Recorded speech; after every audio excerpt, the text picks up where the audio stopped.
Cool. Well, hi guys.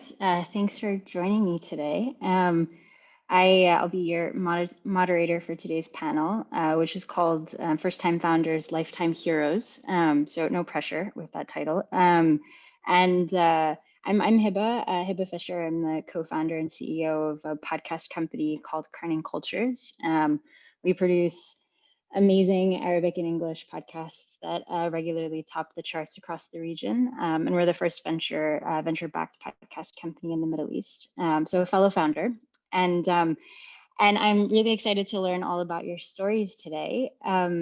What I would like to do is if we could do a super fast, like 30-second round of intros. And if I can just go around and just take like half a minute and tell me who you are, what your startup is, and when it was founded. Amna, can we start with you? Hi, everyone. I'm Amna. I'm the co-founder of Knack. We're a digital coaching platform for companies to help them develop modern leaders at scale. We started on the first week, really started on the first week of lockdown. So it's been a journey since then. Cool. Mohammed, can you tell us about yourself and your company? Hi, I'm Mohammed, and I'm the co-founder of Dapi. Dapi is a platform that enables any application or business to accept payments for close to zero fees directly from bank accounts. We also make it possible for any application to display the user's financial information within their app. So let's say you're a budgeting application. Traditionally, you would have to manually enter how much you spend on fuel or how much you spend on food, etc. Dapi makes it possible for this information to flow in directly from your bank. We started Dapi just over a year ago. That's awesome. Mashal, will you go next? Sure.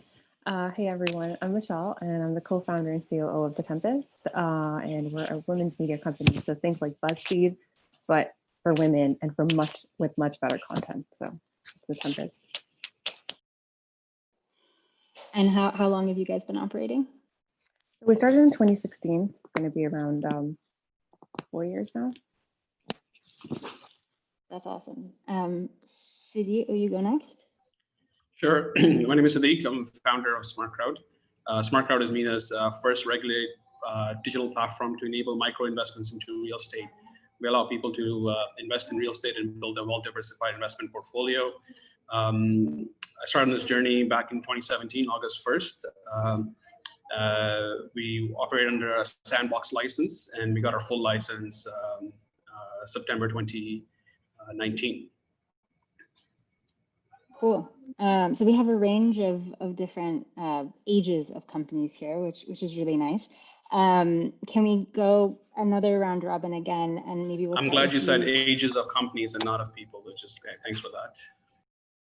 I mean, that's probably true too, but can we go back around, starting with you, Siddiq, and tell me about the problem that your company solves for, and how did you first experience the problem to want to build a company around it? So Siddiq, if you can start with SmartCrowd. Yeah, it's a very fitting question. So SmartCrowd was founded of a personal need where I was looking to invest in real estate a few years back, and realized it's very difficult for an average investor to have sufficient capital to get access to real estate without either taking finance leverage or having a lot of concentration risk in one asset of a significant portion of your portfolio. And that made me realize that many average retail investors have inability to invest in real estate and are restricted to your traditional investment asset classes like stocks and bonds, whereas the wealthy are in a better position to diversify their wider investment portfolio and have alternative assets that provide them better diversification so they can weather storms like we went through over the last 9 months and so forth. Being a finance professional, that didn't sit well with me. I thought that there has to be a better way for millions of people to be able to build investment portfolios like the wealthy can, an asset class that's the largest in the world, but only restricted to a few that have the capital. And we're trying to break that down by empowering people and giving them the same purchasing power, your 5,000 dirhams as opposed to someone that has 5 million dirhams. And that's the problem we're trying to solve, to enable people to make smarter decisions, better investment portfolios. Hence, SmartCrowd. We want everyone to be part of that SmartCrowd. That's awesome. Mashal, you go next with the Tempest. Tell me about the problem that your company solves for and your experience of it. You we're talking about how you're way better than BuzzFeed. So tell us what that means. Sure. So I actually didn't start the company. My co-founder did. And I used to be a mega fan of Tempest. So right when it had launched, this was April of 2016, where she launched it in South by Southwest. And she was in the US, and I was in the Middle East. And I was born here. I've lived here all my life, and I've never actually consumed media by any company where I felt like I belong, or that my stories matter, or that I matter. And I've never seen representation in that aspect. And so when I read stories on the Tempest, it felt like for the first time in my life, I felt seen and heard, and it felt like my voice mattered. And I remember just falling in love with just the pieces. And it felt like it was all these different women in different parts of the world who were writing these stories that I could have written. And I felt so connected, and that's not a feeling I've ever felt before. So I sent them an email being like, hey, I love the content and I have a tech background. So I had no business being in media at all whatsoever. And I felt like there weren't a lot of voices from the Middle East, and just a lot of just representation from this part of the world on the platform. And I didn't see a lot of tech articles either. So I started off as a tech and culture article writer. Grew from there to doing the fellowship program, which was a mentoring program in the company, and started working with Layla. And 6 months later, she asked me to join as a co-founder. So that happened. And then I brought the Tempest to the Middle East. So we opened up our first UAE office in 2017. And I mean, I was supposed to have I have a degree and I have experience in security, so pen testing and whatnot, and hardcore tech stuff. So I never saw myself in media, but somehow ended up in it. Was just really passionate about the mission and just making sure that every girl and woman in the world, there's a platform for everybody, regardless of what your background is, what your experiences are. If you have a voice, it matters, and the Tempest is a platform for that. I love that. That resonates a lot, certainly, with what we do at Kerning Cultures as well. So I really appreciate that. And thank you for creating content that actually represents us. Mohammed, can you tell us about the problem that Dapi solves for? And was this a problem that you experienced? And that's what led you to build the company? Sure, absolutely. So again, similar to Siddiq's story, Dapi is a company that was built out of need. So prior to Dapi, I was actually trying to build an application that would have been a hybrid between, if you've heard of Mint and Venmo in the US, so somewhere in between. Mint it's one of the oldest budgeting platforms where you're able to track all your expenses, and Venmo is a platform that lets a person send money to someone else just by using their phone number. So the problem I was trying to solve for at the time was the fact that across the region, if you had to use a budgeting application, it was very manual, where, let's say you spend money on food and fuel and night out with friends, you still have to enter all this information manually.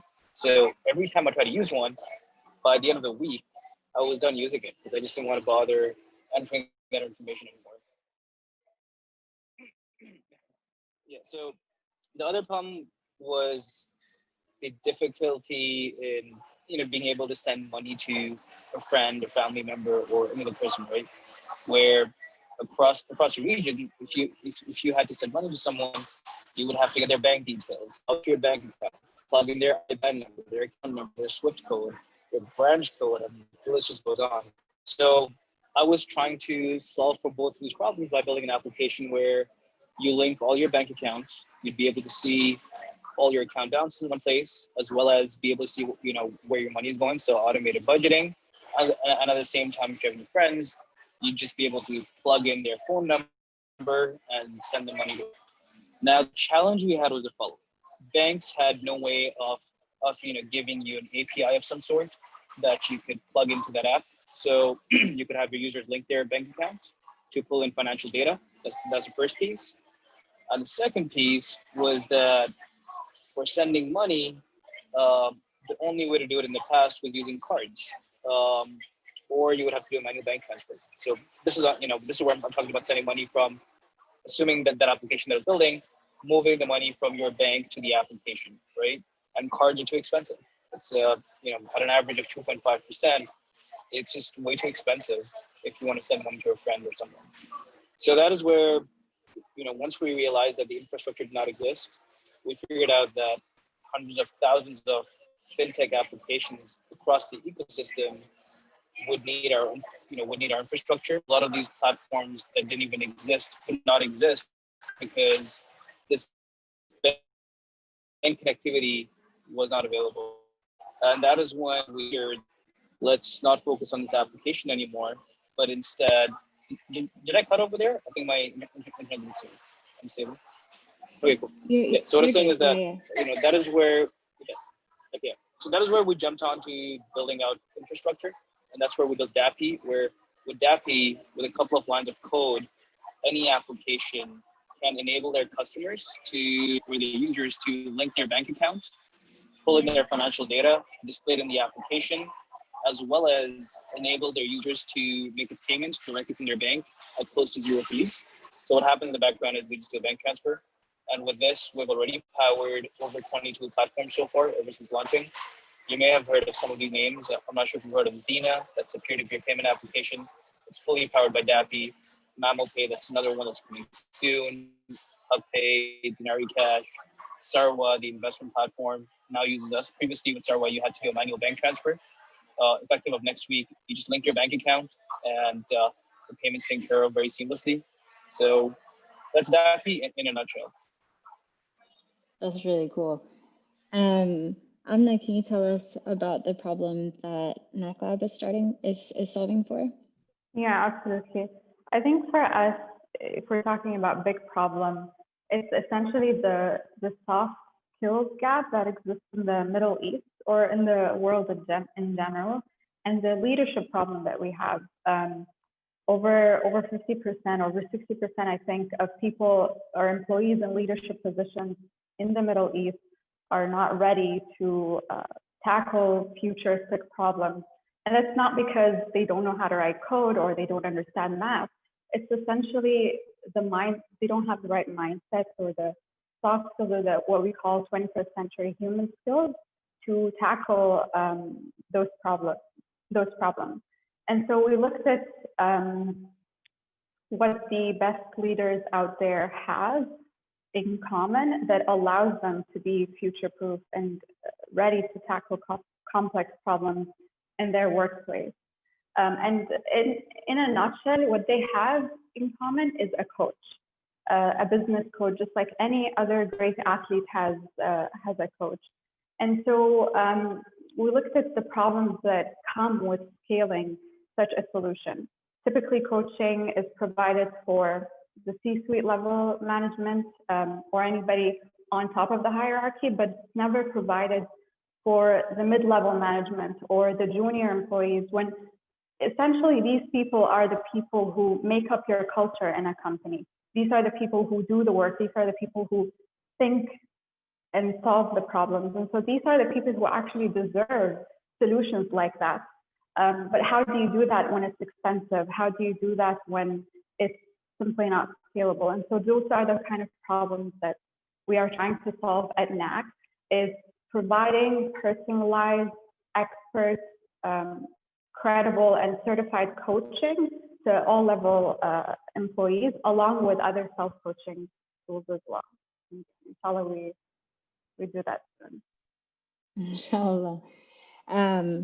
Thank you all. Okay, another round if everybody can answer, please, because I really appreciate everything that you guys have to say. Tell me, how did you make your first 100 dirhams in life? And if we can keep the storytelling a little bit succinct. Amna, can you start? From school, it would be my first year of university because I was on a scholarship. From work, it was in 2017. I was working at one of Dubai's governments for a couple of months until I left to start my own thing. Cool. What about you? What was the first 100 dirhams you ever made in life? So, back in grade 4, what I was telling you is that my parents had bought me a small pool table as a toy, and I really loved that. Eventually, when that table got destroyed and the cue stick got broken, I had the round small pool balls, and with the passion of eventually wanting to get into entrepreneurship and business, I actually took this set of balls to school, made a cool story around it, told the kids that these were very special balls with special numbers on them, and I ended up selling like 10 of those balls for 20 dirhams each. And I was super happy about it. I'm like, wow, I could come down to school and tell the kids that this is special and they buy it off me. And 3 days later, I get called to the the principal's office along with my parents. They're like, look, your kid's crazy. The guy's selling balls to kids, and these kids are spending their lunch money buying useless balls from the guy. And they're like, we're gonna have to put your kid in detention. So that was the first time I made. That was the first time the dirhams and 200 dirhams. That's a little disturbing and also incredibly awesome.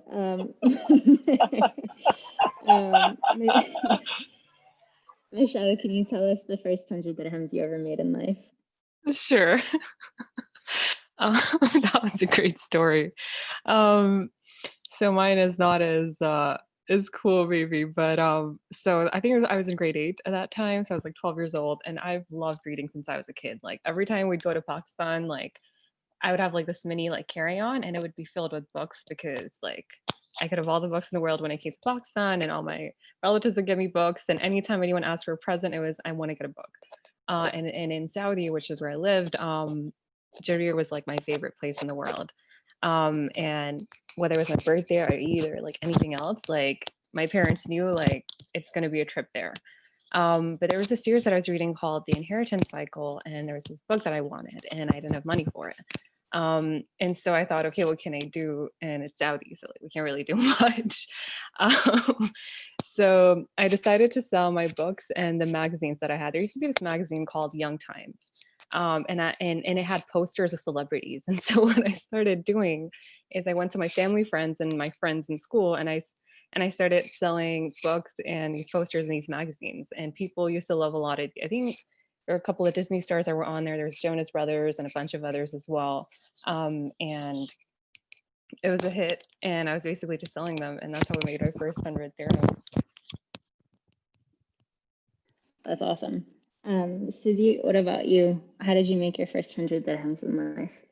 Mashal, for me, it was in Jarir. For me, it was Maktaba bookstore. I don't know if you remember the stationery shop.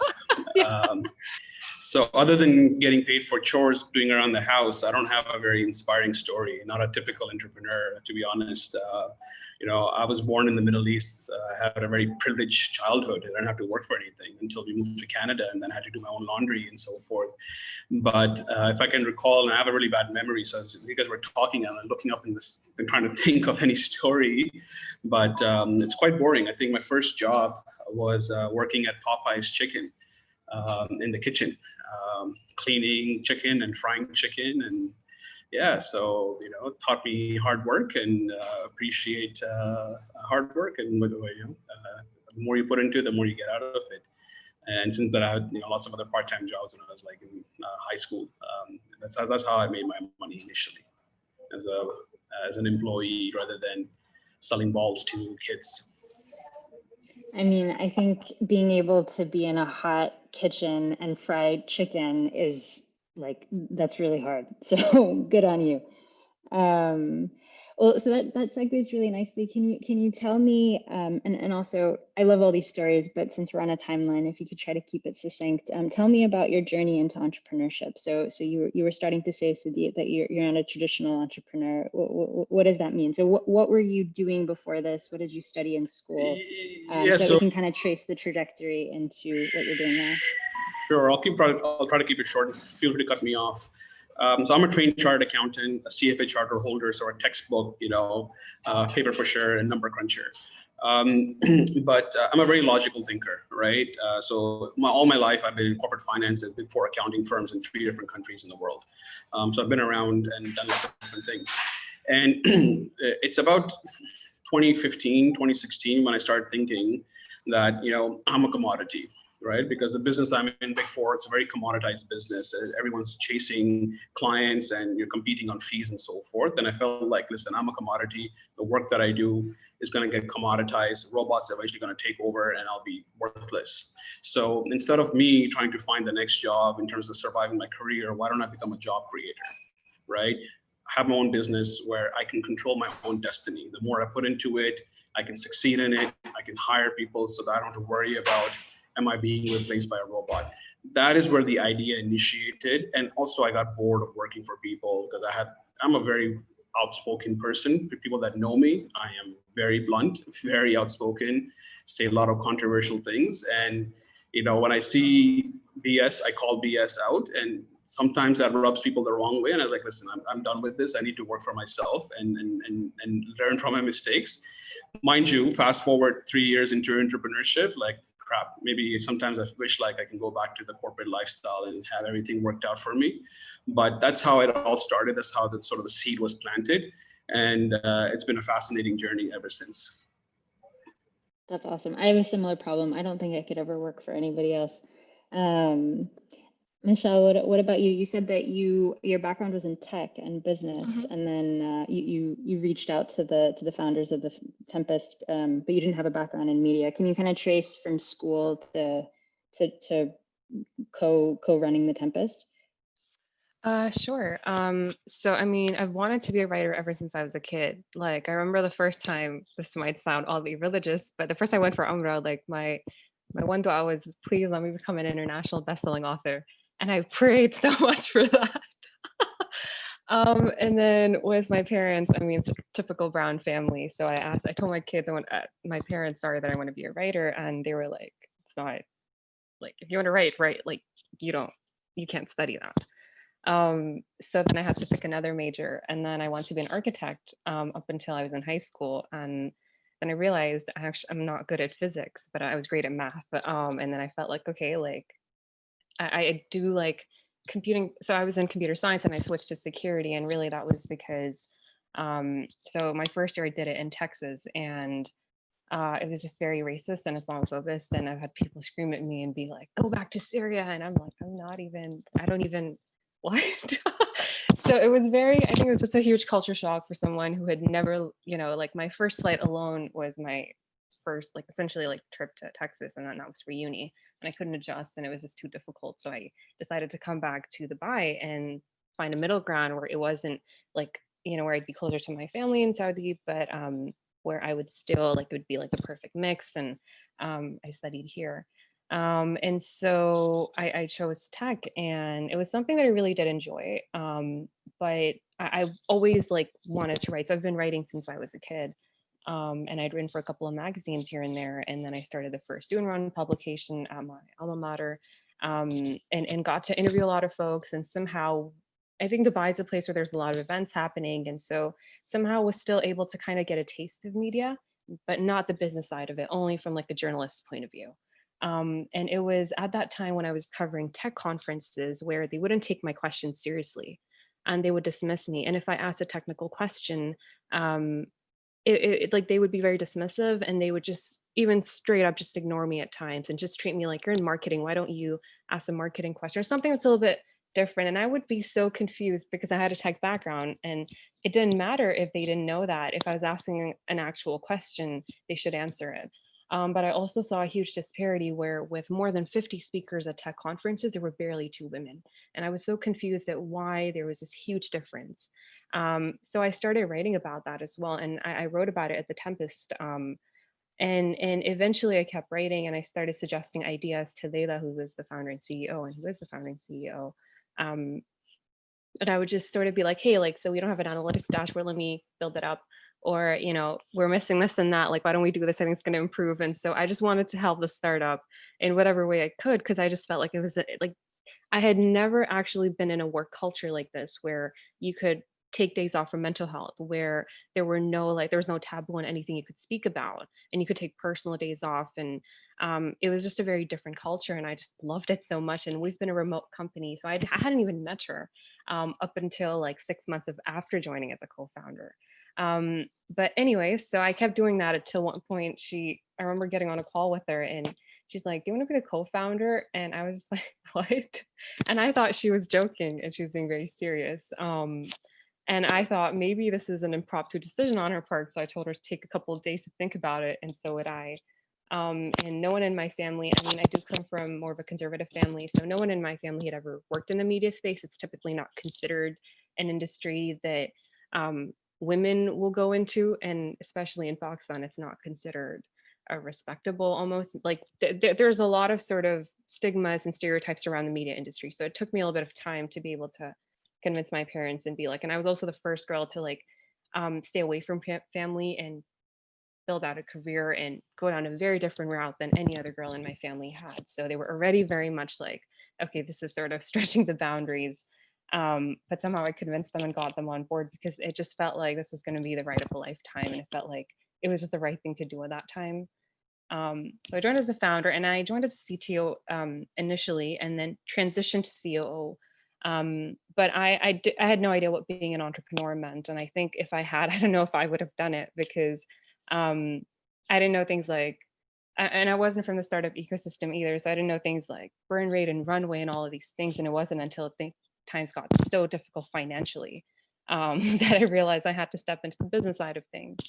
So yeah, it's been 4 of the most challenging years. I mean, there's been amazing years. I love the work that we do, but also just the mental toll that it took. Like I burnt out. There was a time where I thought that like my work was a representation of me. So anything failing was me failing. And so, you know, like, and working across different time zones, I mean, I just thought that like, I mean, I gave it everything and I burnt out and it was unhealthy. And then I had to sort of reset and set boundaries and just sort of learn a lot of things the hard way. So, yeah. I can 100% empathize with that. I want to, after answering this, I'd like to get into a little bit more about how we all keep sane. So I'd like to circle back to that. Mohammed, can you tell us about your journey into entrepreneurship? What did you study? And then after your early early manifestation of entrepreneurship, what happened there until starting Dapi? Cool. So a couple of things, right? Towards the end of my schooling, when I was a 10th, 11th grader, I tried to launch my first business. I called it CompuSoup.com. And this was slightly before the business started. But again, I was a young kid, didn't know much. It was literally, think of it like, something like Dubizzle, but for computers and electronics. We actually got decent traction, but I just didn't know how to take it forward and how to grow it to eventually crashed and closed it. After that, I started working. I worked at HP for a bit, Samsung for a bit. Again, like these were student jobs before getting into university. I studied at the American University of Sharjah, where I studied finance. While I was studying, I still continued working at Samsung. Eventually, I worked my way up to becoming a product trainer, like while I was studying at the same time. But I still really missed out on, I really missed working for myself and building something. So it all started off when I was in my 3rd semester at university. I got myself a drone. So we're talking about late 2012, early 2013, and no one had seen a drone before. Like it was that time when I first got it, put it together, and I was flying it. People were shocked. They're like, "That thing actually flies? Like that's crazy, right?" So for me, immediately it was, how do we make a business out of this? And this time, the way it started off with like small gigs, where for small events and things, I take my drone and like do a little bit of filming. That eventually transitioned into me actually launching a full-fledged drone filming company. And this was parallel to me studying at the American University of Sharjah. By 2014, the first company, things like the Burj Khalifa fireworks and the Dubai World Cup horse races, etc. Like we were running a fully blown operation. But again, like I wouldn't really call it a startup because it was still more of like the service sector when we were pretty much offering a service. Um, Following that, I got exposed to cryptocurrencies and Bitcoin in 2017, and that sort of sidetracked me from the business that I was running. I started investing in in cryptocurrencies and Bitcoin. Actually, one step before that, I won $1 million in prize money for building a rescue drone. Following which, I got exposed to I missed that Bitcoin completely and the first cryptocurrencies. time. So, so this was back in 2017. I'm not sure if you guys ever heard of the World Drones for Good Award. So it was won in a collaboration with the Dubai Future Foundation and the UAE government. It was the biggest of its kind in the world. I won that in 2017. You have to build a drone for good, and I built a rescue drone at the time. And took all that money and wanted to do something even more interesting with it. Got into cryptocurrencies and Bitcoin, where unfortunately I saw that money, double and triple. But then by 2018, I saw all of the money go away. And it was at that point of time where for me, it was like, okay, I've lost way too much money. Can I make this back with my drone filming company? And I was a little unsure about that. And I just went into a terrible phase of my life's been a roller coaster. So that is when I decided, okay, I'm gonna build a startup. And that's when I tried to build Spendy, which was the application that I spoke about earlier, a budgeting / payments app. And again, from there on, I mentioned earlier how that transition into Dapi and moved forward. So that's pretty much my lifeline so far. It's freaking awesome, man. What about you? What has been what did you study? I think you said you were working with Dubai government before. Tell us about your journey into starting Knack. It's definitely not as interesting as 1 million dirhams from Drones for Good, but I studied engineering actually. That's all I've done for the past God knows how many years in Khalifa University. And so I think for me, I enjoy solving problems. I relate to Siddiq a little bit when he says he's a logical thinker. I enjoy problems and solving them and making things. And so I thought that in order for me to solve a deep problem or think or try to figure things out, I should take the academic route and become a researcher. But I thought before doing that and sticking with something so long-term like that, I should probably try the field. And so I worked for one of Dubai's governments. It was an amazing 2 months with really inspiring people. But the thing was, when working for a large company like that, there's very little autonomy and freedom for creation. Usually if you have a proposal, if you have an idea, you have to push it up and then it'll go up and up and up the hierarchy. And that slows you down. And I thought, I'm too young for this. I don't have that kind of patience. Might as well just go back to school. So I do go back to school with the assumption that I'm going to be working on deep problems and making things and be in a lab with people. But it was completely not what I thought it was going to be. I was by myself sitting in an office, literally no sound coming out of my mouth for days on end, just reading and writing. And I thought, like publishing papers for the rest of my life is not, it's not going to be my thing.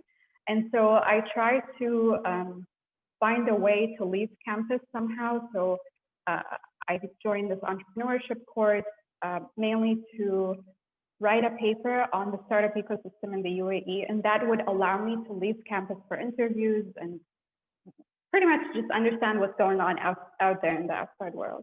And that's when obviously I went out, did those interviews, a lot of Shara stuff, a lot of AD ecosystem, a lot of Dubai ecosystem, which pretty much I jumped into the startup ecosystem somehow. And then I thought, there's no way I'm going to do PhD. This is what I'm going to do. And the problem that I was always passionate about was human development and why we lack that in the Middle East. Why do we keep following the Western world when it comes to talent, when it comes to just everything? We import everything and we don't do anything here. And it's not because we don't have the talent. It's not because we're not smart enough. It's not because we don't have the resources, because we haven't tapped into our potential. And so I thought that's a meaningful problem. I have the autonomy. I have the time. Might as well start a company out of that. And so we're here today. That's great. This is an open question for anyone who wants to answer. So the title of today's panel is First Time Founders, Lifetime Heroes. But obviously, entrepreneurship is insanely hard, right? Mashal, you talked about burnout. Mohammed, you talked about earning all this money and then losing all this money. And sometimes entrepreneurship gets romanticized and glorified. Do you think everyone should pursue entrepreneurship?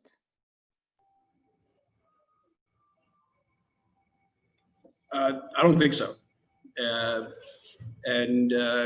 It's a topic that doesn't get discussed enough. If you look at all the publications, no, I'm not targeting Shira or any of SEF or any of the programs and so forth. But all we hear about is success stories and Kareems of the world and Ubers of the world and Noon, etc.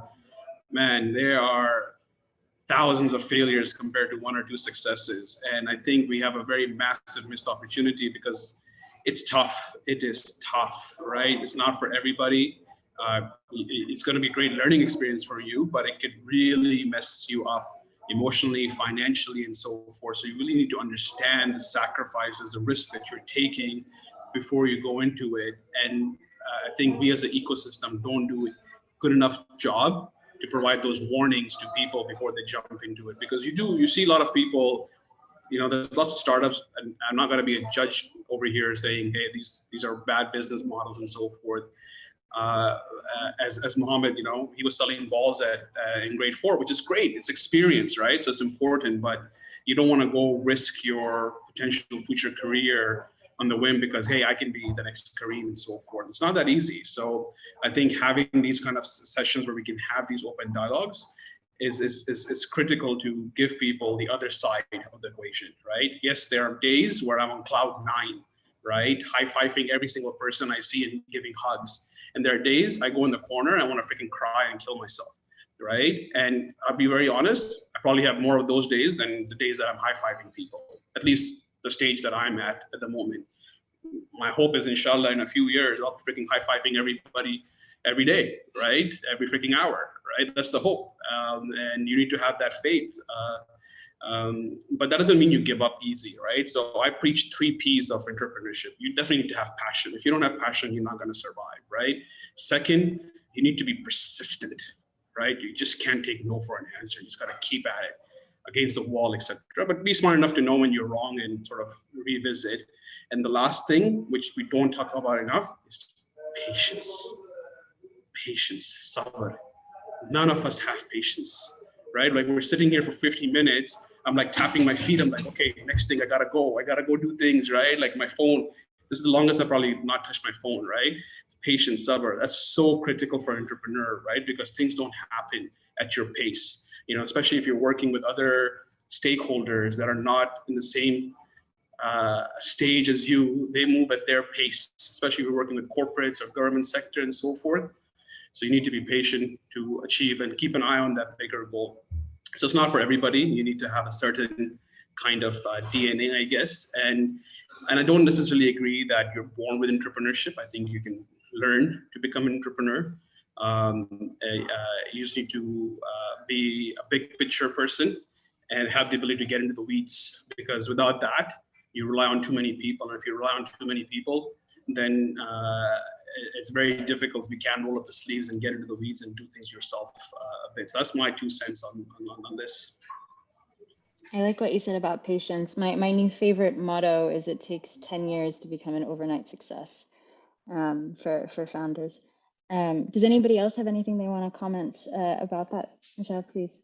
Yeah. completely echo everything that he just said. And I think you're right, it is very romanticized. And you know what? I think we are to some extent promoting the wrong image and the wrong message a lot of times. And that's something that I've realized time and time again. It's why I try to, I mean, as much as I believe in startups and founders and game changing ideas and just changing the world, I also think um, everybody starts at I mean, everybody has their own journey, but also I think it's important to be cautious of your own situation and understand one, who you are, who you're around, what your idea is, and also the region you're in. I mean, for someone like me, opening a bank account because of my age and because I had just graduated from uni, it took me a very long time. And because I didn't have an extensive balance, a bank balance. And so it was really difficult and it is challenging. And if you don't have a financial cushion to get back onto, especially if you're financially independent, it's extremely difficult. And I've sat across panels with people saying things like, if you can't fundraise, don't call yourself an entrepreneur. If you can't fundraise from friends and family. And I looked and I said, do you think everybody has friends and family who can just invest big rounds of money? Like, that is so privileged to say. And that is not, whether you fundraise or not, is not a definition of success. And then when we say that, it is harmful because the mass majority of people are not, I mean, if you want to look at the numbers, and especially you can go as granular in terms of whatever stats you look into, but it's really challenging. And people don't speak about the mental health aspect. And I think the other thing is, I think it's great to be passionate, but there have been days where I don't feel passionate and I just really just find it difficult to even get through the day. I'm so glad Siddiq spoke about like just mental health, because I suffer from anxiety. I've had depression. Some of it had gotten extremely bad during some of the mid years as well.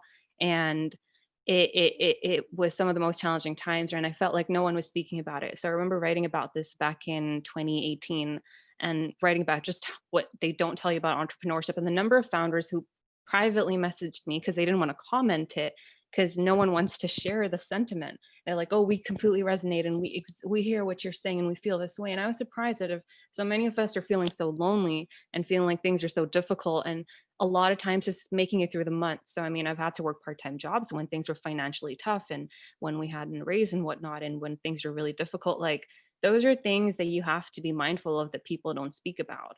And I think that's something that we need to speak about. I mean, even closing up a business license, um, the resources that are involved, the process. Like, you need to understand what you're getting into and be absolutely sure this is what you want to do.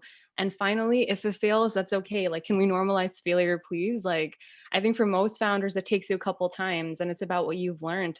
And your first time doesn't have to be a success or a unicorn or whatever measure of success you think it's going to be. Like, these are things we need to normalize speaking about.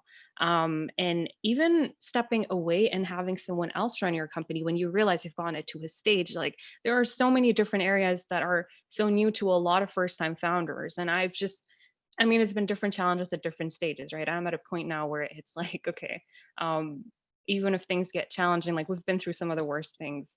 This year has been one example for a lot of us. I mean, you know, Q1, we had the best quarter we had in years, and then suddenly everything came crashing down. And I remember just kind of reclusing for like a month thinking, okay, what do I do now? And we had to pivot our business model. So really, like, like being easy on yourself. You don't always have to be your best self. It's okay to just be human sometimes, I think is completely okay. And that's just normal.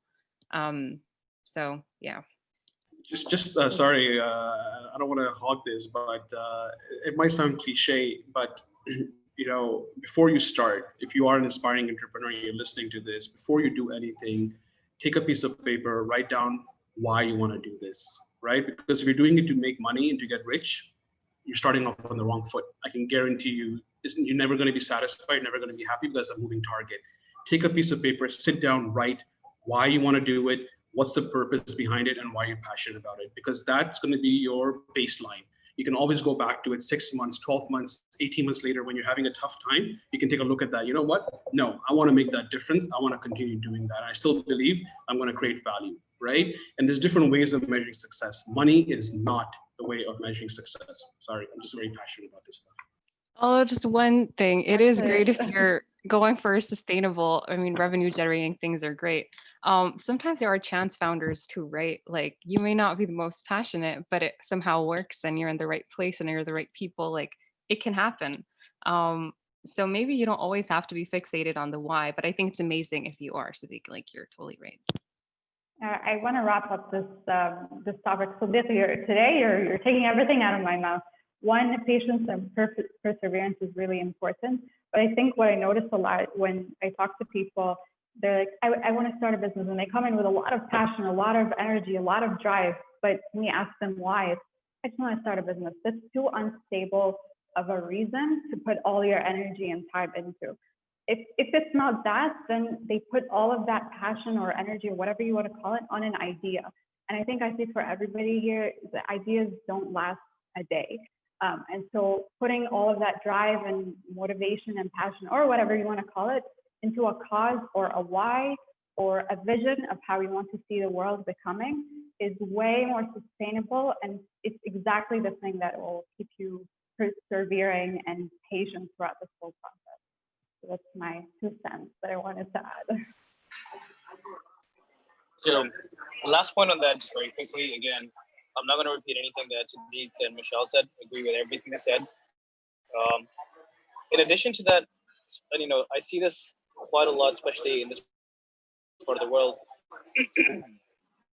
I meet a lot of first-time founders, you know, who come and meet me. They're like, "Hey, we want to build this one thing. I'm trying to build a startup. I'm trying to build this company," and like they won't even go to the extent of really telling you what they're building in detail.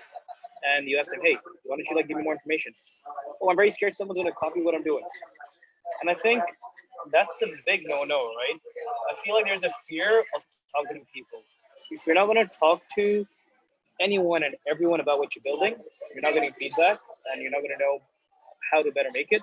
Some of the biggest companies in the world, founders of companies like Mint and other billion-dollar companies, they stood outside in public just talking to hundreds and thousands of people. At the end of the day, if you're scared of somebody else building your idea, then you're probably not the right person to build it, because it's execution that's difficult.